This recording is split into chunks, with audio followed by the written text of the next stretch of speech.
Well, I don't know about you, but I love eating out. Now, I like a home cooked meal like the next person, but there's something about sitting down in a nice atmosphere away from my house, enjoying some company, and not having to clean up afterwards. Now, how do I enjoy that luxury of dining out and still live on a budget?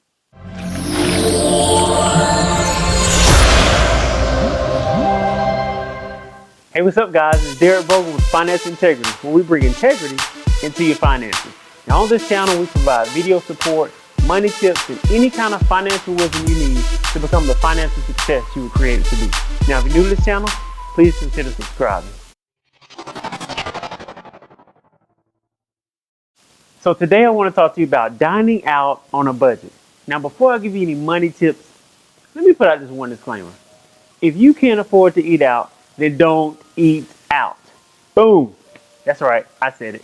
Now, some of us go to restaurants like it's going out of style, like we deserve it or we owe it to ourselves to eat out every day. Honestly, if you can't afford to go out, then you don't need to go out to eat. Whew. Now that I got that off my chest, let me give you some money tips on how to dine out on a budget. So tip number one is to search for deals. There are tons of ways to find discounts and promotions that restaurants offer. So just find the way that's easier for you. For some people, they grab their phone and they just look for coupon apps. Other people, they do an old-fashioned Google search and they look for deals and coupons. So other people, they may use their coupon books or they look for promotions of the week. Whatever it is for you, subscribe or join their email list and get promotions sent to you, specials on your birthdays or anniversaries, all kind of deals that can come out to help you for that. Now, tip number two is the time you're dining out. Now, for many of us, Monday through Friday, we can't control what time we get off work. So it's always dinner time. But on Saturday and Sunday, we have a little bit more flexibility. So in between the shopping and the soccer practices or games that we're supporting our kids, we can actually stop and say, let's go out to eat today a little bit earlier. So some restaurants offer lunchtime menus as late as 4 p.m.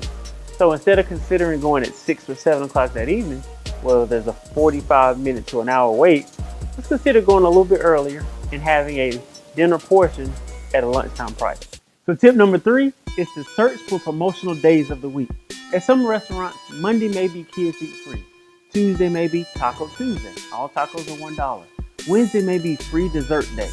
Thursday at this restaurant might be 50% off all meals. Friday, they usually have deals on Friday. So whatever the deal is, find those days of the week where there's specials at the restaurants that you choose. But here's the key. It's to cook at home on the days that those aren't the specials. So plan for the week. Let's say one day a week, you know you're going out to eat with your family. That's cool. It's budgeted, it's put down. But on the days that we want to go out, let's make sure it's the Taco Tuesday day. Or it's the day that kids eat free. And we cook on the other days. Tip number four is to choose water. Now, the waiter comes out and they say, what would you like to drink? And without fail, most of us will say a sweet tea or let me get a soda. If you consider water, it's actually free. So that extra $3, $4 per cup doesn't add $6, $8 more to my bill. Now, would you spend that same $8 if you were outside the restaurant for a soda? Most of us wouldn't. So why are we doing it in the restaurant? Tip number five is to skip the appetizer. We do not have to have the appetizer. However, many of us just love to have it. So think about it. If you take that same glass of water I just told you to drink and allow that to curb the appetite, that'll get you just right until that nice entree comes to the table. So tip number six is to savor the salad. Now for me, I use the salad kind of like an entree. For most meals that I get, they offer a salad out with it, and I usually ask them to bring it out early. So as soon as the salad is ready, I have my water, my salad, and then I'm waiting on my entree. Now for tip number seven is to share an entree. At many restaurants, what they bring on one entree is enough for 2 people. So consider that. If you're on a tight budget and you need to cut on costs, let me order 1 plate that 2 people can eat off of. And tip number 8 is to take home leftovers. I know mama taught you to clean the plate every time you had something in front of you, but you actually don't have to. Consider having the waitress bring your food out and keeping some of it aside and then enjoying the meal in front of you. That way you have something to take home and enjoy later.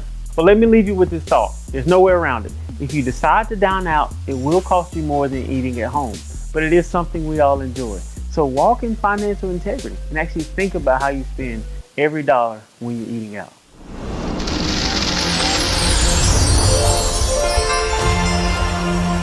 If you don't have the money to eat out, then don't eat out.